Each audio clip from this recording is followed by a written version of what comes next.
सुबह 10 बजे से लेकर 11 बजे के बीच में उपस्थित हूं आप सबके सामने। आज जिनकी कुंडली लेकर के आया हूं, नाम है उनका कुल प्रसाद भट्ट। ये हैं गोरखा, नेपाल से। पर शुरू करने से पहले आप लोगों को माता गंगा के गंगा दशहरा के लिए बहुत बहुत शुभकामनाएं देता हूं। मैं प्रत्येक व्रत और त्योहारों पे तो नहीं बोलता, पर जो साक्षात नारायण हैं वही गंगा के रूप में, अविरल धारा के रूप में पाप को हरने के लिए हमारे इस धरा में प्रवाहित होते हैं। ये बात बड़ी अद्भुत है कि जो आप गंगा देख रहे हो, जिस गंगा जी का आप रखते हो, अपने घर में रखते हो, वो साक्षात नारायण ही हैं, भगवान नारायण, जो गंगा के रूप में, जो गंगा माता के रूप में हमारे बीच में अवतरित हुए हैं। कभी भी स्नान करते समय, कभी भी कोई भी व्यक्ति, इतनी प्रबलता है उनके प्रकट होने की, इतनी प्रबलता है कि कहीं भी स्नान करते समय, कहीं भी जल का दर्शन कर लो और सिर्फ नाम ले लो तो वहीं पे वो तुरंत उपस्थित हो जाती हैं। इतनी तीव्रता है। तो मैं दरअसल ये बात आप लोगों से कहना चाहता हूं कि जब कभी भी स्नान करने बैठो तो उनका नाम जरूर ले लिया करो। स्वयं वो नारायणी भी हैं और वो नारायण भी हैं, जो साक्षात औषधि के रूप में, जिसको हमने आज गंदा कर दिया है, विद्यमान है। और वो भारत देश ही है जो उन्हें अपने यहां स्थान दे बैठा है, या स्वयं वो माता गंगा की अद्भुत कृपा जो हमें हमारे बीच में उपस्थित हैं। बड़ी अद्भुत बात है ये। शुरू करते हैं आज का कार्यक्रम।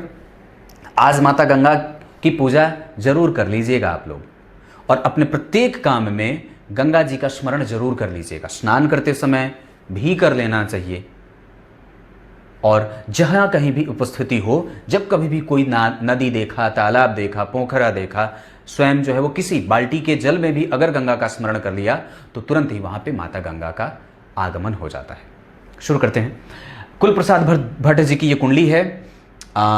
डेट ऑफ बर्थ है इनका 24 जून 1971, सुबह 10:30, नेपाल की ये कुंडली। और इस आधार पर आपकी कुंडली सिंह लग्न की बनती है। लग्न के अधिपति सूर्य बुध के साथ एकादशवें भाव को बलि बना रहे हैं, लेकिन चंद्रमा को अमावस्या दोष भी लगा रहे हैं।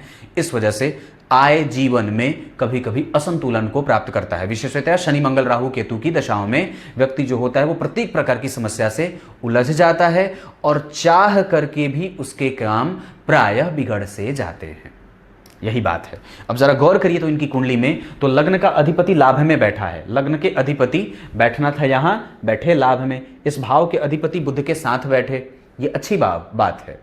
उनकी दृष्टि जन्म कुंडली के पंचम भाव पे, और यहाँ के अधिपति योग कारक स्थिति नवम पंचम के अधिपति और चतुर्थ में बैठ गए। मित्र की राशि में बैठे हैं। यहाँ का अधिपति जो मंगल है वो उच्च का है, पर ऋण भाव में है। तो व्यक्ति के सुख और व्यक्ति के माता के स्वास्थ्य को वो ऋण में, कमजोरी में, पर उसमें बल भी दे रहा है। व्यक्ति कई बार विदेश में जाकर के वास हो, उसका विदेशवास हो जाए। धन कमाने के लिए कई बार दूर देश की यात्रा करनी पड़ती है। लाभ कमाने के लिए कई बार मशक्कत भी करनी होती है। और दूसरी बात कि मंगल राहु के साथ बैठे तो व्यक्ति कई बार दूसरों के चक्कर में फंस करके अपना धन नुकसान करवा दे। नौकरी तो मिल जाए, पर यह दशा थोड़ी कमजोर बीत रही है।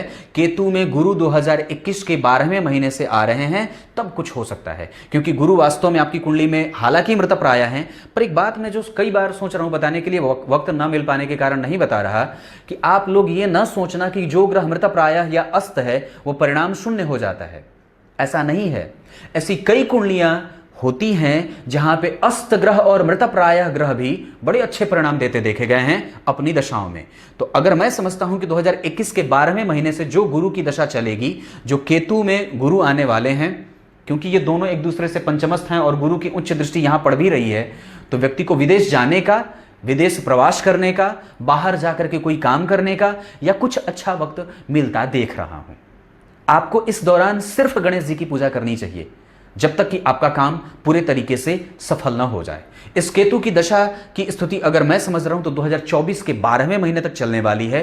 सिर्फ गणेश जी की पूजा और कुछ भी नहीं, और सूर्य की आराधना। दो दो बस यही दो, एक भगवान नारायण जो साक्षात सूर्य के रूप में उपस्थित हैं, और दूसरे विघ्न विनाशक भगवान गणेश की आराधना। इन दोनों की उपासना करिए।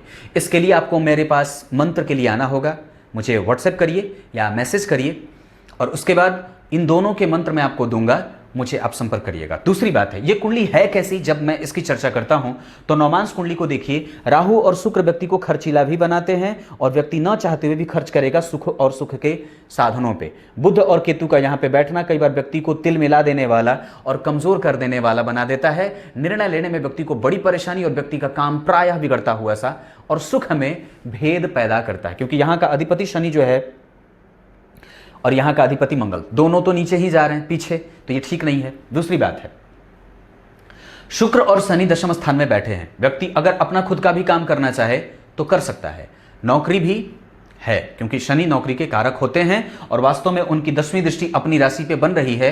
तो इस कुंडली के दशा के लिए अगर मैं विचार करता हूं तो शनि भी कोई कमजोर नहीं है, लेकिन वो चूंकि अपनी 10वीं दृष्टि से अपनी ही राशि को देख रहे हैं, तो डेली बेसिस का इनकम देख रहे हैं, पर अभी वो उनकी दशा आने वाली है नहीं।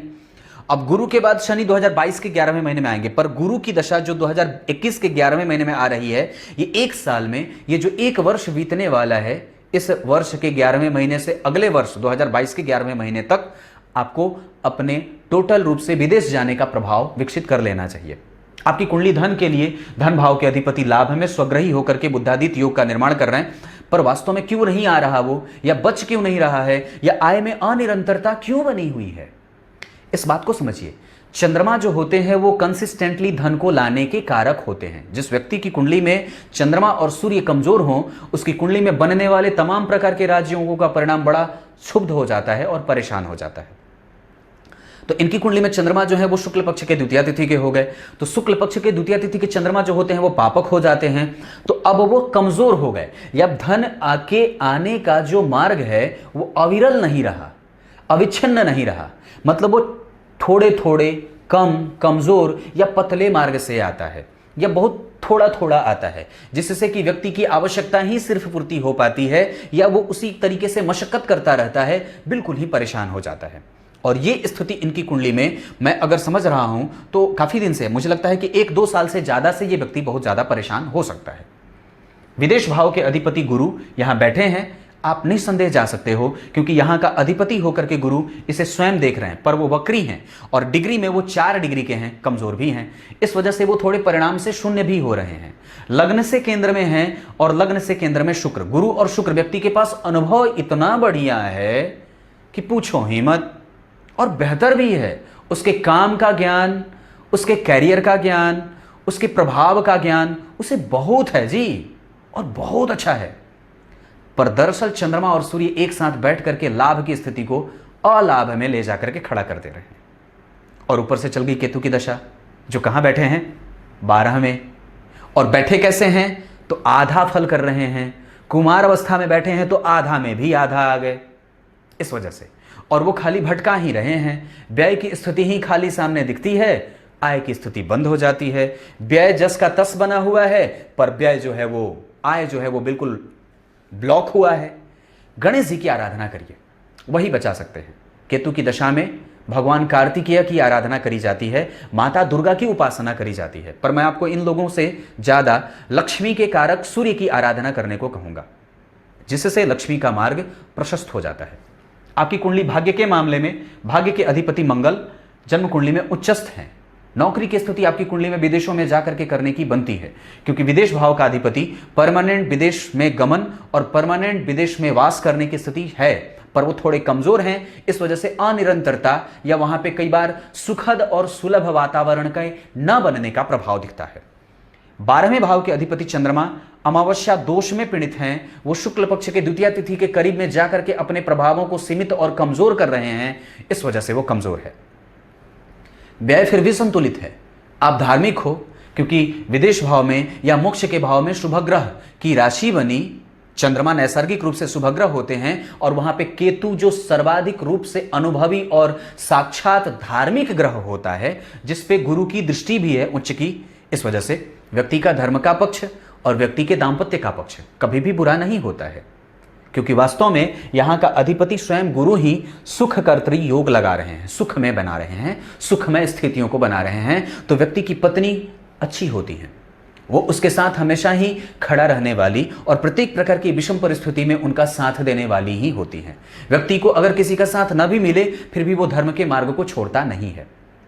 आपकी कुंडली में D10 चार्ट को अगर देखता हूं तो कुंभ लग्न की कुंडली बनती है, धन भाव में शनि बैठे हैं, चंद्रमा लग्न में ही बैठे हैं, कुंभ राशि में लग्न कुंभ का बनता है और भाग्य भाव का अधिपति शुक्र जाकर के लग्न को सूर्य और गुरु के साथ बैठा दिख रहा है।